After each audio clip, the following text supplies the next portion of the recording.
اور دوسری رکعت میں سورۃ اخلاص قل هو اللہ 11 بار، اور اس کے بعد سلام کے بعد 3 بار سورۃ یاسین پڑھ لیں بس، اور پھر اللہ سے گڑ گڑا کے مانگیں۔ ابکری کے ہیں، آپ ابکری کے صفحات اٹھا کے دیکھیں نیٹ کی دنیا میں، لوگوں نے اس کا نام کریڈٹ کارڈ رکھا ہوا ہے، کسی نے فوری مدد رکھا ہوا ہے، کسی نے غیبی مدد رکھا ہوا ہے، کسی نے ایمرجنسی پکار رکھا ہوا ہے، کسی نے اس عمل کا جو میں نے آپ کی خدمت میں عرض کیا ہے۔ حضرت سورہ یاسین 3 بار سلام کے بعد، اول آخر 3 دفعہ درود شریف۔ کمال عمل ہے، کمال عمل ہے۔ اور عرشوں سے اگر برکت کے خزانے، رحمت کے خزانے، عطاؤں کے خزانے، کوئی رشتہ ہے، کوئی بندش ہے، کوئی قرضے ہیں، کوئی بیماری ہے، کوئی دل کی مراد ہے، کوئی من کی مراد ہے، اس لیے فرمایا کبھی بھی جنت نہ مانگو، جنت الفردوس مانگو، اور اللہ جل شانہ سے کبھی تھوڑی دنیا نہ مانگو۔ پھر دنیا حسنتم سپرلیٹو ہے، اور فی الآخرت حسنتم، مولا دنیا عطا فرما، پھر وہ جتنی عطا کر دے اس کی شہنشاہ کی تقسیم ہے، پر مانگ تو لاجواب مانگ۔ میرے والد صاحب رحمۃ اللہ علیہ کے ایک ملازم نے چوری کر لی باغ کی، مجھے یاد ہے چھوٹا سا تھا، کہنے لگے چھوٹی سی مرغی کی چوری کی ہے، لے دی چوری، لے لا بکری کا بچہ۔ وہ چور تو ویسے ہی کہلوانا تھا، کوئی بڑی چوری کرتا۔ مجھے الفاظ یاد ہیں، میری آپ سے درخواست یہ ہے، میرا اللہ کہتا ہے مجھ سے مانگ اور میری شان کے مطابق مانگ، پھر دنیا حسنتم اور فی الآخرت حسنتم۔ یہ جو عمل میں نے آپ کی خدمت میں بتایا ہے، 2 نفل حاجت کے کسی بھی لمحے یکسو ہو کے، اللہ کو یکسوئی چاہیے، اللہ کو یکسوئی چاہیے۔ اللہ بھی کہتا ہے ادھر ادھر نہ دیکھ، اور اگر آپ کسی تقریب میں جائیں، کسی شادی میں، کہیں تقریب میں بیگم ساتھ ہو، ادھر ادھر نہ دیکھیے گا۔ آپ اس کو کیوں دیکھ رہے تھے بولیں؟ خیال کیجئے گا، پھڑے جاؤ گے۔ تقریب میں جا کے بھی اللہ پاک، بیگم بھی کہتی ہے، بیگم شرک کو پسند نہیں کرتی، بیوی واحد ہے جو بہت توحید پسند ہوتی ہے، وہ اپنے غیر کو پسند نہیں کرتی۔ میاں صاحب، بیوی کے اندر واحد ہے جو شرک سے پاک ہوتی ہے بیوی، ٹھیک ہے؟ وہ کبھی بھی کسی غیر کو پسند نہیں کرتی، اللہ بھی کسی غیر کو پسند نہیں کرتا۔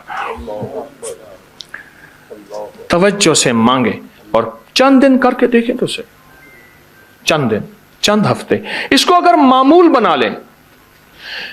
ایک اور چیز عرض کروں گا، جس کے پاس مال ہوتا ہے وہ اکثر کم مانگتا ہے، اور اس کی اولاد کے المیے میرے پاس واقعات کے اعتبار سے زیادہ ہے۔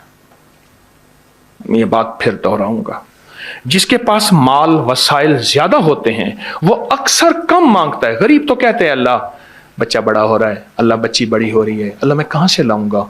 اسے مانگنا نہیں آتا غریب کو۔ غریب کے پاس اسم اعظم نہیں ہوتا، غریب کے پاس پنج سورہ نہیں ہوتا، غریب کے پاس مسنون دعائیں یاد بھی نہیں ہوتی، بہت کم ہوں گے یقیناً، یاد بھی ہوتی ہیں، لیکن ان کی دل کی آواز، وہ ہندی ہے یا سندھی، پنجابی ہے یا کوئی بھی ہے، وہ دل کی آواز سے اللہ کے دروازے کو کھٹکھٹاتے ہیں۔ اور جو مالدار ہوتا ہے اس کی نظر میں ہوتا ہے کہ یہ اس کا ہے، یہ اس کا ہے، یہ اس کا ہے، یہی نقصان ہوتا ہے۔ اپنی نسلوں کے لیے اس دعا کے ذریعے، اس نفل کے ذریعے 3 چیزیں ضرور مانگیے گا، ایک بخت، ایک مقدر اور ایک نصیب۔ فقر ایسا، غربت ایسی آئے کہ میرے ذہن میں ہر وقت لوگوں کی جیبوں پہ نظر ہو، ہر وقت لوگوں کی جیبوں پہ نظر ہو۔ یہ 2 وقت میں ہوتا ہے، ذہن نشین رکھیے گا۔ اس فقیر کا تجربہ ہے، ایک جب طمع بڑھ جاتا ہے، لالچ بڑھ جاتی ہے، اس وقت لوگوں کی جیبوں پہ نظر ہوتی ہے۔ جب فقر بڑھ جاتا ہے، غربت اور تنگ دستی اور فقیری بڑھ جاتی ہے، پھر لوگوں کی جیبوں پہ نظر اس کی ہوتی ہے اور اللہ کے خزانوں پہ نظر نہیں ہوتی یا کم ہوتی۔ اور حدیث میں آیا کہ کوئی مصیبت زدہ اس کو نہیں پڑتا جس کی مصیبت دور نہیں ہوتی۔ عرش کے نور میں اتنا ڈوبا ہوا تھا، خود چھپا ہوا تھا۔ لا علاج بیماریاں ہوں، دکھ ہوں، غم ہوں، قرضے ہوں، مصیبتیں ہوں، ناکامیاں ہوں اور پریشانیاں ہوں، اور ایسے حالات کہ جو انسان کہے کہ بس سب تو موت ہی ہے، اس کے علاوہ کوئی راستہ نہیں۔ کوئی ایسی پریشانی ہو، اللہ کا نظام ہے کہ اس پہ وہ ملتا ہے جو انسان گمان نہیں کر سکتا، سوچ نہیں سکتا۔ یہ فیصل آباد کے ساتھ ماموں کانجن میں ایک درویش ہوتے تھے صوفی عبداللہ صاحب رحمۃ اللہ علیہ، بڑے اللہ والے تھے، درویش تھے، اللہ سے مانگتے تھے، اللہ دے دیتا تھا۔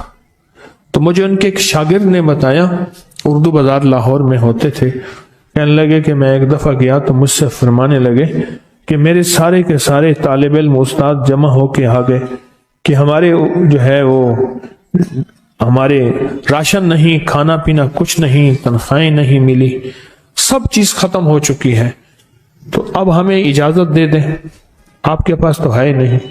اچھا فرمایا مجھے چند دن دے دو، جتنے اور دن صبر کر لیا، چند دن مجھے دے دو۔ تو فرمایا پھر بیٹھ گئے مصلی، اور جو سورۃ فاتحہ پڑھی نا جب آتے تھے نا، ایاک نعبد و ایاک نستعین، اس کو جو وجدانی کیفیت کے ساتھ دل کی گہرائیوں اندر کے درد کے ساتھ پکارتے تھے، اتنا درد، اتنا غم، اتنا درد، اتنا غم جو پکارتے تھے کہ ایسے محسوس ہوتا تھا کہ زمین ساری کی ساری ہل رہی اور ہر طرف ایک نظام چل رہا ہے۔ اور جب پھر اس صورت کو پورا کرتے تھے، پھر سورۃ فاتحہ پڑھتے تھے، اور جب پہنچتے تھے ایاک نعبد و ایاک نستعین، پھر ایسے ہی جو ہے اس کو دہراتے تھے۔ پر بات یہ ہے وہ دعا پڑھتے نہیں تھے، مانگتے تھے۔ ایک ہے دعاؤں کا پڑھنا، ایک ہے دعاؤں کا مانگنا۔ وہ دعا پڑھتے نہیں تھے، مانگتے تھے، اور اللہ مانگنے والے کو دیتا بھی ہے، اللہ مانگنے والے کو عطا بھی کرتا ہے، اور اللہ کی رحمت مانگنے والے کے ساتھ سدا رہتی ہے، ہمیشہ رہتی۔ وہ دعا پڑھتے نہیں تھے، مانگتے تھے۔ بس کہا کہ ایسے مانگے، ایسا مانگا، ایسا مانگا کہ اللہ پاک کو ترس آیا۔ چند ہی دنوں میں فرمایا اللہ نے دکھایا کہ یہ دیگ ہے، سونے کی بھری ہوئی ہے، اور میں نے آپ کے حوالے کر دی۔ اور تھوڑا سی ایسی جگہ ہٹائی تو وہ دیگ نکل آئی، تو فرمایا پھر مٹھیاں سونے کی بھر بھر کے دیتے تھے، اور کہتے تھے اس کو حسب ضرورت خرچ کرنا، خیال کرنا، کہیں فضول خرچی نہ کرنا، اسراف نہ کرنا، اللہ کے خزانے ہیں اور برکت والے ہیں، کہ اللہ ناراض ہو کے چھین نہ لے، کہ اللہ ناراض ہو کے چھین نہ لے۔ کہ میں چاہتا ہوں میری 7 نسلوں میں رزق ختم نہ ہو، جو مہنگائی اور حالات اور پریشانیاں میں دیکھ رہا ہوں۔ کوئی ہے عمل؟ میں کہا بالکل ہے۔ میں نے کہا روزانہ 40 منٹ بیٹھ، 40 منٹ صبح دوپہر شام، جو تیری تنہائی کا وقت ہو، 40 منٹ کوئی ایسا بیٹھ 40 منٹ اس انداز سے مصلی پہ، کہیں بستر میں، کہیں ایسی جگہ جہاں سوئے نہیں، اور بس صرف ایک بار سورۃ فاتحہ پڑھ، اور اس کے بعد ایاک نعبد و ایاک نستعین کو دوہرا۔ جاگ رہے ہیں؟ دیکھتے رہیں، مجھے دیکھتے رہیں، میں آپ کو دیکھتا رہوں۔ آپ اللہ کے اور اس کے حبیب کے مہمان ہیں، آپ کو دیکھنا بھی ثواب ہے، آپ کو دیکھنا بھی ثواب ہے۔ تو میں نے اسے عرض کیا کہ بس اس کو وجدان سے پڑھو، ایسے پڑھ کے رونگٹے کھڑے ہو جائیں، آنسو بہنے لگ جائیں، دل کے اندر کا درد اور دل کا اندر کا غم، اور اللہ کے سامنے حاضری، استحضار، اور یہ کیفیتیں تیری ہوں کہ بس اس کے علاوہ کوئی مجھے یاد نہ رہے۔ اس درد سے پڑھو صرف 40 منٹ۔ 40 کی عدد کے ساتھ کائنات کے رازوں کا بڑا تعلق ہے۔ 40 کا جو عدد ہوتا ہے، بس 40 کے عدد کے ساتھ پڑھ، اور بہت توجہ سے پڑھ، اور بہت دھیان سے پڑھ، بہت توجہ سے روز پڑھ۔ مجھ سے کہنے لگا کتنے دن پڑھوں؟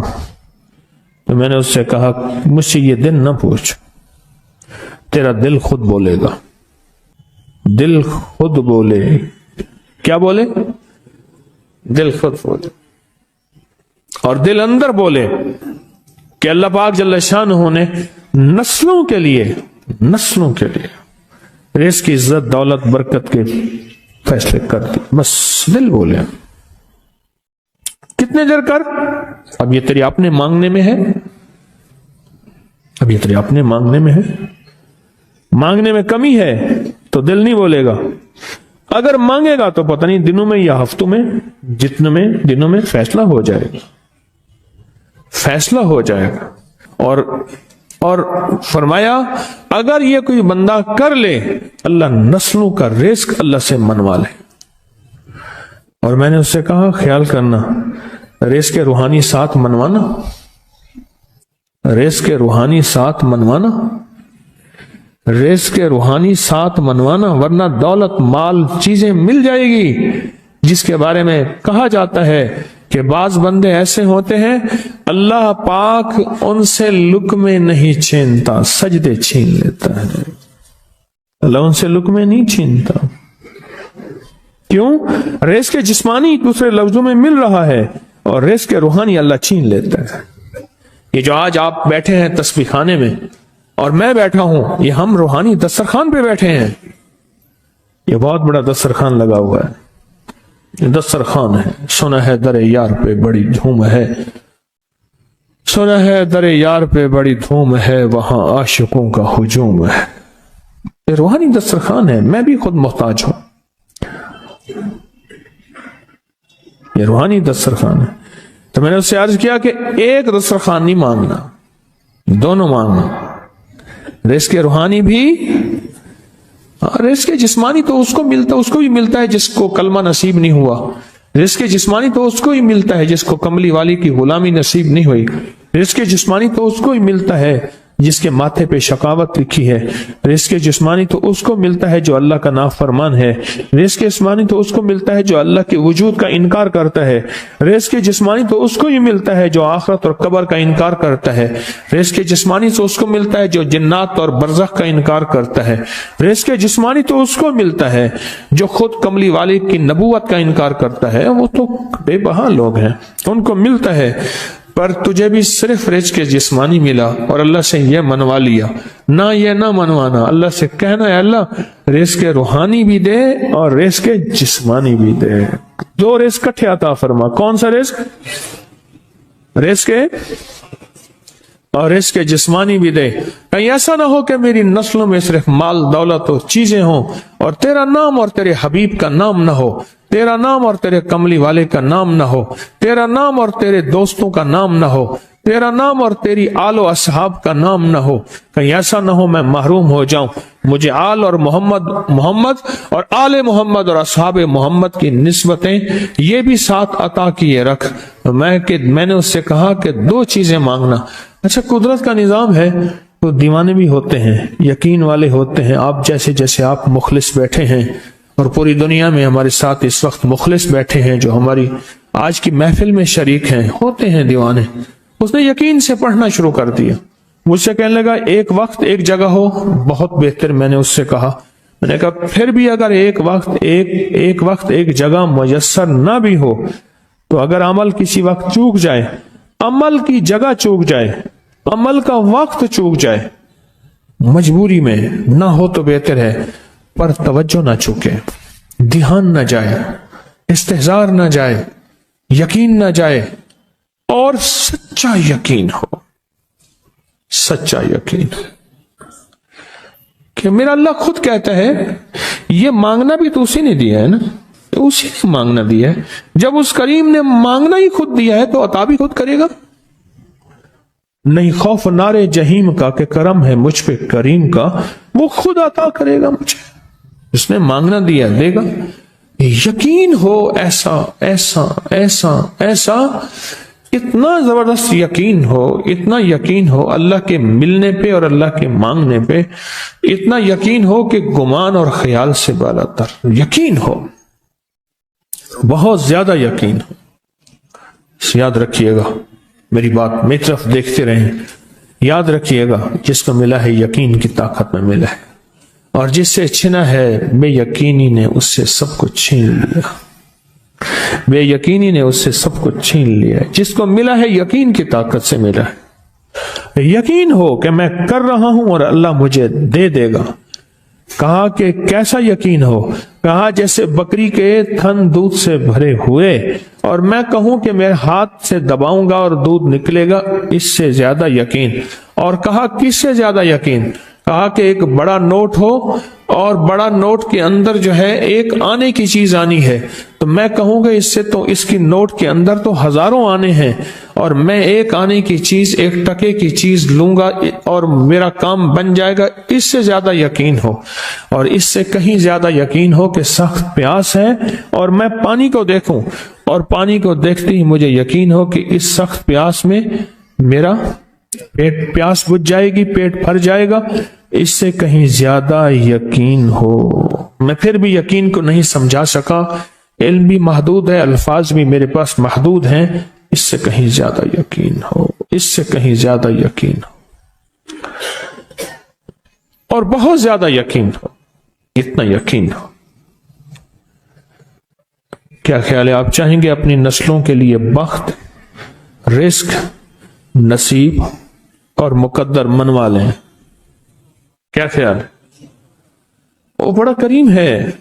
میں نے ابھی نہیں بتایا کہ قرآن کا واقعہ سنایا، حضرت موسیٰ اور خضر علیہ السلام کا قرآن کا واقعہ سنایا کہ ان کی 7 نسلوں کا جو ابا تھا نا، وہ 7 نسلوں میں پہلے والا ابا، دادے کے دادے کے دادے کا دادا، ٹھیک، وہ نیک تھا، وہ دعائیں مانگتا تھا، وہ اللہ کے ساتھ تعلق میں تھا، اس کا تقویٰ تھا، وہ اس کی نیکی کا اثر، اس کی نیکی کا اثر، اس کی نیکی کا اثر نسلوں میں منتقل ہوا، نسلوں میں منتقل ہوا۔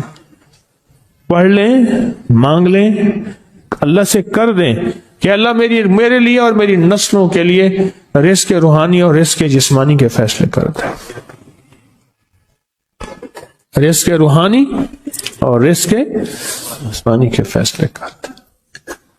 شاہ عبد الرحیم تھے شاہ ولی اللہ رحمت اللہ علیہ کے والد محترم، انہوں نے شاہ ولی اللہ سے کہا، بیٹا میں تجھے روحانی مشقیں کرا رہا ہوں، ایک مشق ایک بھی کر لے، اپنے لیے اور اپنی نسلوں کے لیے اللہ سے رزق منوا لے۔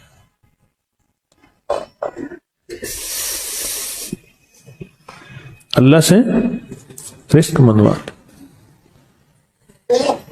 اللہ سے رزق منوا لے۔ تو پوچھا کہ حضرت میں رزق کیسے منواؤں؟ وہ میں کہ کچھ وقت ایسا نکالا کر، ایسا وقت نکالا کر 2 گھڑی اور 3 گھڑی کا، ایک ساتھ 2 گھڑی اور 3 گھڑی، ایک ساتھ تقریباً 21 منٹ کی ہوتی ہے، تقریباً 21 منٹ کی، 2 ساتیں مل جائیں تو 40 منٹ بنتے ہیں، تو ایک ساتھ 2 ساتھ 3 ساتھ کی گھڑی میں کہ بیٹھ کے نا سورت فاتحہ اور اس میں ایاک نعبد و ایاک نستعین کا تکرار اور استحضار کیا کر، اور ایسا کیا کر تیری آنسوں بہیں، تیرا دل روئے، تیری آنکھیں روئیں، تیرے رونگٹے کھڑے ہوں اور رواں اور اس کے اندر سے تیرا پل پل، تیرا من، تیرا جذبہ، تیری سوچیں بولیں، کیا بولے؟ ایاک نعبد و ایاک نستعین۔ تو ایک میلہ تھا اللہ کے نیک بندوں کا، تو اس میں 70 اولیاء جمع ہوئے، 70 اولیاء جمع ہوئے۔ ہر اللہ کے ولی نے کہا کہ آپ کوئی ایسا وظیفہ بتائیں، ایسی تسبیح بتائیں، ایسا ذکر بتائیں جو اللہ کے عرش کو ہلائے اور جو اللہ کی ذات کو متوجہ کر دے، جو اللہ کے تعلق کو نصیب کر دے، کوئی ایسا ذکر، کوئی ایسی تسبیح بتائیں۔ فرمایا سب نے بتایا کہ سورت فاتحہ ہے، اور اب سب سے پوچھا سورت فاتحہ میں کوئی ایسا جز بتائیں جو سورت فاتحہ کا دل ہو۔ سورت یاسین قرآن کا دل، لیکن سورت یاسین کا دل سلام قولا من رب الرحیم۔ ہر سورت کے اندر اللہ پاک نے کچھ نعمتیں، کچھ نقطے رکھے ہیں، تو فرمایا سورت فاتحہ کا دل۔ تو میلے میں جتنے بھی اولیاء 70 بیٹھے تھے، سب نے کہا کہ اگر سورت فاتحہ کا دل پانا ہے تو وہ صرف کیا ہے؟ ایاک نعبد و ایاک نستعین۔ اس کا مفہوم عام سادہ سے یہ ہے کہ مولا غلامی تیری در کسی اور کا، جب غلام تیرے ہیں، منگتے تیرے ہیں، بھکاری تیرے ہیں، محتاج تیرے ہیں، پھر در بھی تیرا ہے، پھر در بھی تیرا ہے، اور کسی کا در مولا نہیں ہے، پھر در بھی تیرا ہے۔ تیرے در کے ہم محتاج، تیرے بر کے ہم غلام ہیں۔ تو میں نے اس سے کہا کہ یہ وظیفہ کر، سارا دن پڑھی یا کنا بدو، اور کام بھی کرتا رہے، وضو بے وضو چلتا بھی رہے، یہ پڑھتا بھی رہے، پڑھتا بھی رہے، پڑھتا بھی رہے، چند دن چند ہفتے یہ عمل کر، اور رات سوتے ہوئے سورۃ فاتحہ پوری کر 40ویں، اور پھر درود پاک پڑھتے پڑھتے سو جا۔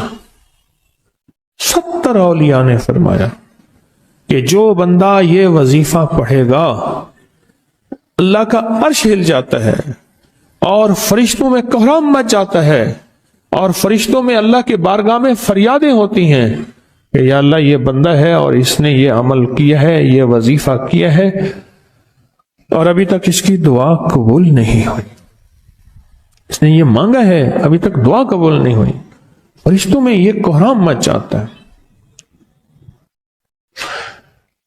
ایک اللہ کے دوست تھے، سوتے سوتے ایک دم اٹھ بیٹھے، اٹھنے کے بعد وجدانی کیفیت کے ساتھ جو ہے یہ وظیفہ پڑھنے لگے۔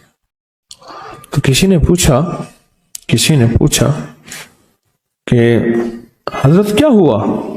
فرمایا میں نے دیکھا کہ اللہ کے عرش کے نیچے جنتی ہیں اور وہ ٹہل رہے ہیں، اور سب کی زبان پہ یہی وظیفہ ہے۔ محبت سے بلاتے ہیں، بہت زیادہ بلانے والے ہیں، ان کے ہاں چلا جاتا ہوں، میں نے دیکھا تو ان کا بھائی جو ہے ایسے چل رہا تھا تو ہاتھ میں تسبیح تھی، بات تھوڑی کرتا تھا، تسبیح زیادہ پڑھتا تھا۔ اس کا دبئی میں بہت بڑا کاروبار، جسے کہنا چاہیے بہت بڑا کاروبار دبئی میں۔ کہنے لگا گاڑی میں جا رہا تھا، کچھ لوگ آئے، گاڑی کا دروازہ کھولا، بیٹھے، مجھے لے گئے، پھر میرے گھر والوں کو مہینوں پتہ نہ چلا، اور اس کے بعد بڑی اذیتوں کے بعد میں چھوٹا۔ اب وہاں بیٹھ کے پھر اللہ ہی تھا تنہائی میں، اور تو کوئی تھا ہی نہیں۔ کہا کہ وہ اللہ سے ذکر کرنے اور باتیں کرنے کی ایسی کوئی مجھے عادت سی پڑ گئی ہے، اب لوگ مجھے کہتے ہیں کہ آپ جیل کی اذیتوں کی وجہ سے خاموش ہو گئے ہیں، میں لوگوں کو لاکھ کہتا ہوں، نہیں وہ مانتے نہیں۔ جیسے نا بندہ کوئی غم کی وجہ سے بعض اوقات نا چپ ہو جاتا ہے، وہ کیوں کہتے ہیں؟ اسے چپ لگ گئی ہے، خاموش ہو گیا ہے۔ کہا میں لوگوں کو کہتا ہوں نہیں، میں جیل کی وجہ سے خاموش نہیں ہوں، اس قید نے، اس جیل نے میرے اوپر جو آزمائش بھیجی ہے، اس قید نے اور جیل نے میرے اوپر جو آزمائش بھیجی ہے، اور میں پھر وہاں ذکر کا عادی بنا، دعاؤں کا عادی بنا، تسبیح کا عادی بنا، اعمال کا عادی بنا، اور وہ عادت سی پڑ گئی ہے، اور وہ عادت سی ایسی پڑی ہے کہ بس سارا دن اب اسی میں لگا رہتا ہوں، سارا دن اب اسی ذکر میں اور اسی یاد میں لگا رہتا ہوں۔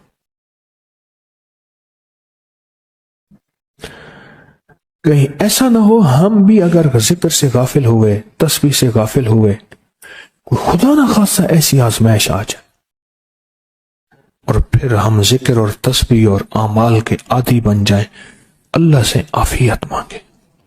اور اگر ہماری زبانوں پہ تسبیح ذکر آ گیا ہے عافیت کے دنوں میں، تو سمجھ لیں یہ اس کی عطا ہے، یہ اس کی نعمت ہے، یہ اس کی کریمی ہے، یہ اس کا فضل ہے، اس نے بہت بڑی آزمائش سے پہلے ہمارے اوپر اتنا کرم کر دیا، اس کا بہت بڑا کرم ہے۔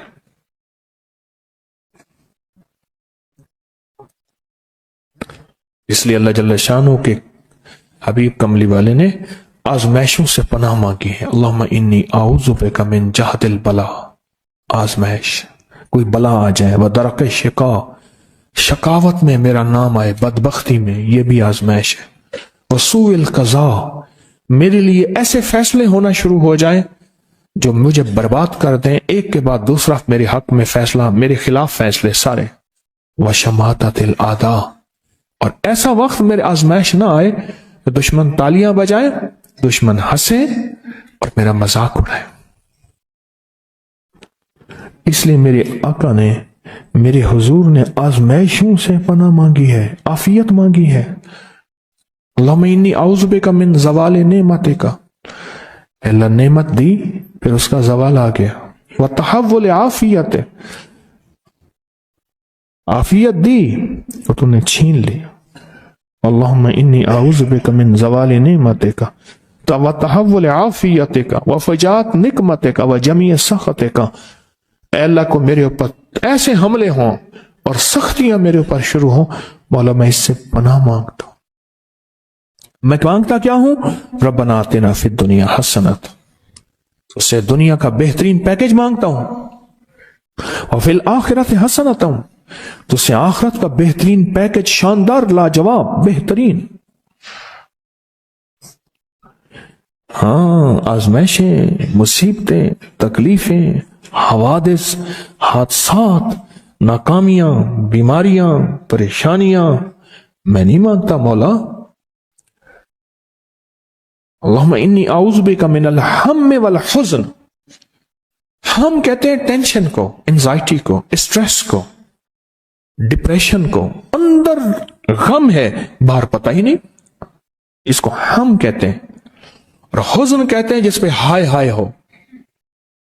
اے اللہ میں تجھ سے اندر کا دکھ جو مجھے دیمک کی طرح کھائے، اور باہر کا دکھ جو مجھے تڑپائے.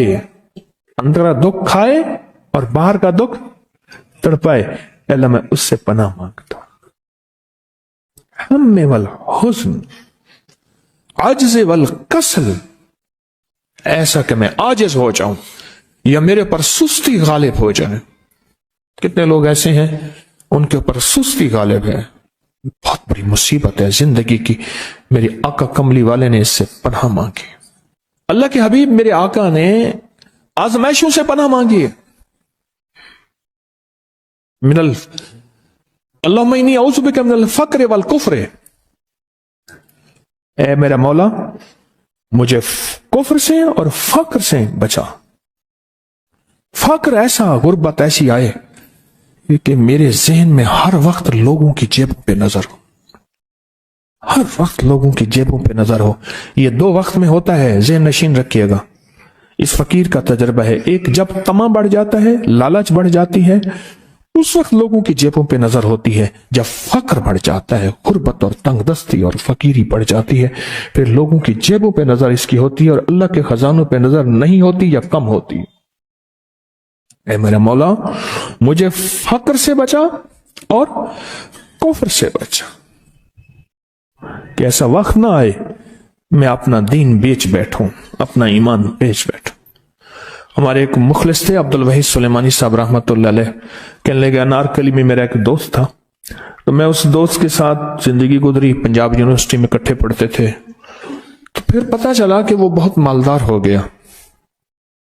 اسلام آباد کے ایک بہت بڑے سیکٹر میں گیا تو اس کا گھر دیکھا، گاڑیاں، بڑا گھر، اور یہاں اس کے پاس ایک پرانی سی پتلون ہوتی تھی اور غربت ہوتی تھی، اور انارکلی کے کسی اوپر چبارے کے کسی کمرہ لیا ہوا تھا. تو میں نے اس کا نام لے کے پوچھا یہ کیا؟ اس نے ایسے سینے پہ ہاتھ رکھ کے کہا بس یہی بیچا ہے، اب باقی سب ٹھیک ہے. سینے پہ ایمان بیچا ہے، سب کچھ مل گیا. اللہ میرے پر وہ وقت نہ لا جب میرے اوپر فقر غالب آ جائے یا کفر آ جائے. میرے آقا کملی والے نے آزمائشوں سے پناہ مانگی، اور آپ حضرات کتنے خوش قسمت ہیں.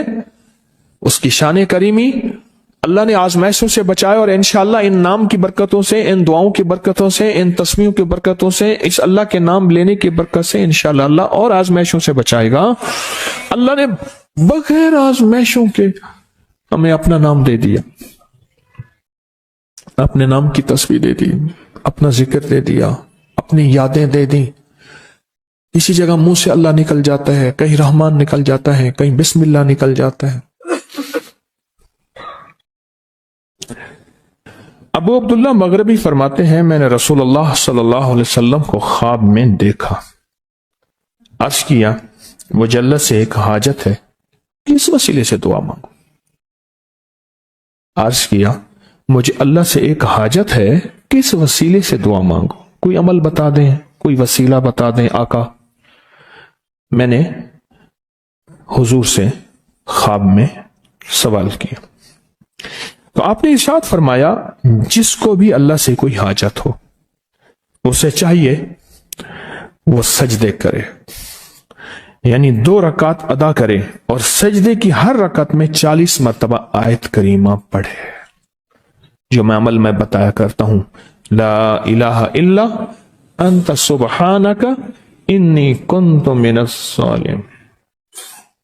جب بھی کوئی مشکل ہو، الجھن ہو، پریشانی ہو، کوئی تکلیف ہو، کوئی مسئلہ ہو، تو میرے حضور نے فرمایا کہ تو ایسا کر، تو ایسا کر، تو کیا کر؟ تو نفل پڑھ، ہر رکعت میں سبحان ربی الاعلیٰ کے بعد 40 مرتبہ آیت کریمہ پڑھ، اور پڑھ ایسے ڈوب ڈوب کے، مانگ مانگ کے، گڑ گڑا کے، بھکاری محتاج سائل اور منگتا بن کے پڑھ۔ اور حدیث میں آیا کہ کوئی مصیبت زدہ اس کو نہیں پڑھتا جس کی مصیبت دور نہیں ہوتی۔ آیت کریمہ کو فرمایا کوئی مصیبت زدہ اگر پڑھ لے اس کی مصیبت دور ہوتی ہے۔ اور ایک اور حدیث میں ہے کہ کبھی ایسا نہیں ہوا کہ کسی مسلمان آدمی نے کسی چیز کے لیے اسے پڑھا ہو اور اس کی دعا قبول نہ ہوئی ہو، اور اس کو ترمذی اور نسائی نے روایت کیا ہے۔ میرے آقا فرماتے ہیں کہ میں جب شب معراج میں میرا ایک شخص پر گزر ہوا جو نور عرش میں چھپا ہوا تھا، عرش کے نور میں اتنا ڈوب